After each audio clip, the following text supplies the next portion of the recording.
感覚でやっちゃうといつポンって壊れちゃうかわからない。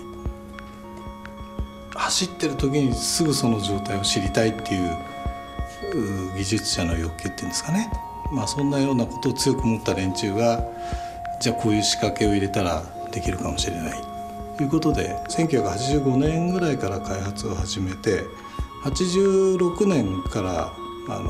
使い出したんですね。F1 の中のいろんな、エンジンを含めた動き、回転数とか速度、スロットル回路、ギア、いろんなものの一周分のかなりのデータをですね、ワークステーションといったコンピューターを使って、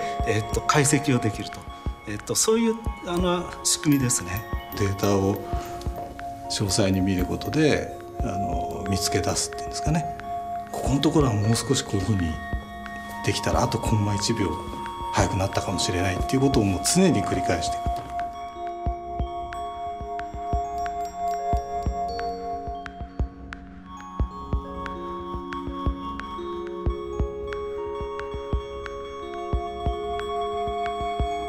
セナがドライバーとして妥協を許さない人だったから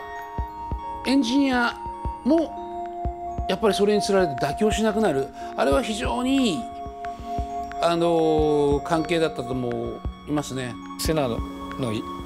タイムアタックラップっていうのは本当気合の塊と化した感じがこうファインダー越しにも分かるっていう。セナはねなんだか分かんないけど速度が落ちないんだよね。そこら辺に来てもなんか落ちないでさ同じところをスーッと回ってっちゃう。すごい不思議な感じがした。ポジションが2位以降の、ライバル敵に対してこんなに差をつけたっていうのは本当に記録的ですよね。それがマクラーレン・ホンダとアイトン・セナの力なんですよね。これ懐かしく見てたんですけども、ブレーキングしてコーナリングを立ち上がっていくとこの下の方でこのスロットルの回路がすごく暴れてますよね。常にそのパワーをかけてコーナーを回ってる。1秒にね2回か3回踏んでんですよ。コーナリングの部分に関してはそのシミュレーションで理想の走行をしたよりも彼の方が速かったなんていうことがあって。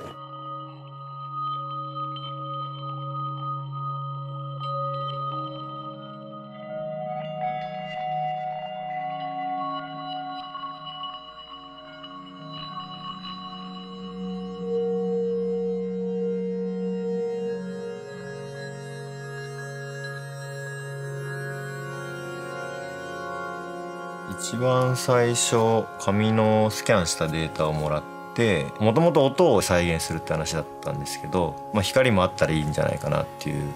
話をさせてもらって実際のコースの図面上でなんか光が走っていくみたいなシミュレーターを作って、これ今実際にテレメトリデータをシミュレーターですね。なんでこれはもう本当に見栄えを確認するためだけに作ったソフトですね。ここまでやんなくても多分いいんですけど、ちょっと盛り上がって作っちゃったっていう感じですけど。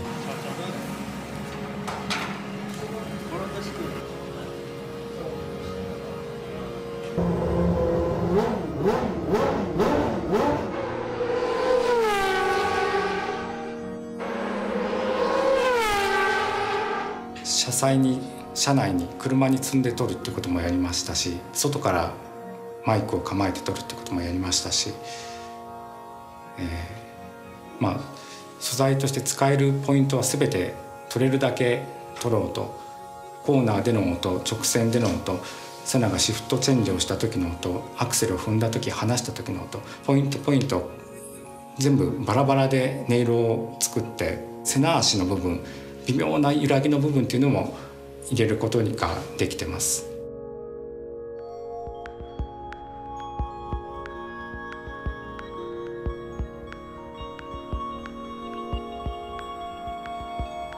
200キロ、250キロ、300キロというスピードで、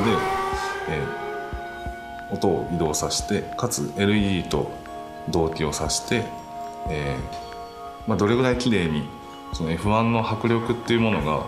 どこまで再現できるのか。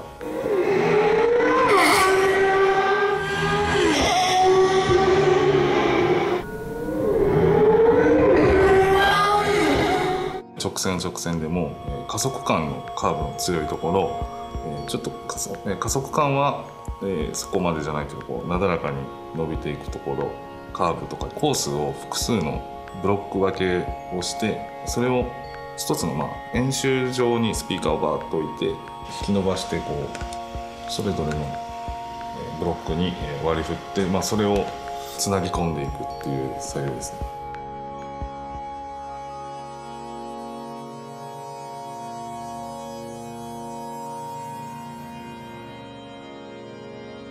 おそらくこの規模でこんだけのスピーカーを1本ずつこうコースに並べてっていうのは多分世界初なんじゃないかなと